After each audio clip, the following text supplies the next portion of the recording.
Welcome to Nasdaq Trade Talks. I'm Jill Malandrino, Global Markets Reporter at Nasdaq. Joining us for this segment, we have Anjee Solanki. She's the head of retail US at Nasdaq-listed Colliers to discuss the 2023 spring retail report as analysts predict it will be the year of the store. Anjee, it's great to have you with us. Welcome to Trade Talks.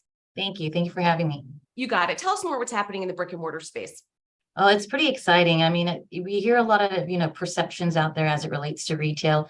Retail's kind of going the wrong way. It might be slumping, but it's really completely the counter. I would say that, what we're saying is the year of the store.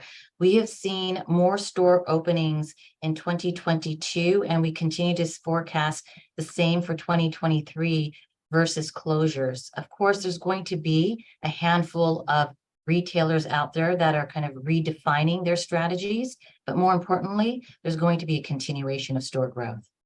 I thought it was interesting that quick service restaurants are outpacing their sit-down equivalents. They are, I think it's all about convenience. We're kind of, as a individual, we're kind of looking at our life balance in a different way, especially when you're working from a hybrid experience. So quick service has actually been a darling, both from a on-demand perspective, pick up in store, or just sit down in a QSR and quickly go. It's about convenience. So I think that we're going to continue to see that growth. That's where we've actually seen growth as it relates to store count. And you're still seeing that trend where beauty is performing well. Yes, well, it's interesting because apparel has softened, especially in the middle class kind of economic sectors. However, we're definitely seeing the apparel kind of be reallocated, whether it's in the luxury sector or more so on the value side. But nonetheless, beauty continues to be, an area where people are very focused because it's easy. You can walk in, pick up a lipstick, versus an entire outfit, and it makes you feel good. Also, it was noted one of the companies are actually opening more physical locations.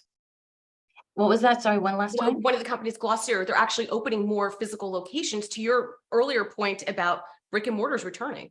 Most definitely. I think, when you're looking at more of the direct to consumer, they actually benefited during, call it, 2020 to where we are today. So having brick and mortar just allows them to really connect with the consumer and solicit feedback, test new concepts, new brands, etc. Now, we're not going to see a lot of the, certain brands, open a high number of stores. Are going to be very calculated in that situation. They're going to look at, strong foot traffic metro markets as it relates to similar to what Glossier is doing. And Anjee, we've seen what inflation has done to grocery prices. How are restaurants performing in a high inflation environment? It's been a bit of a challenge. I think they were late to the game. They understood inflation.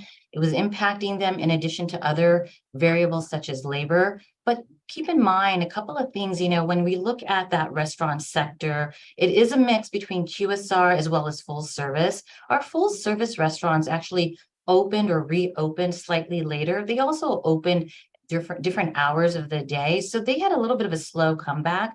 But when we stop and look at inflation from a pricing perspective, it has hit them. But I think QSRs and full service restaurants are starting to go, okay, we need to reevaluate our price point, but still be, somewhat approachable because, especially on the quick service, it's very competitive out there. Yeah, it certainly is, Anjee. We appreciate the insight. Thanks for joining us on Trade Talks. I'm Jill Malandrino, Global Markets Reporter at Nasdaq.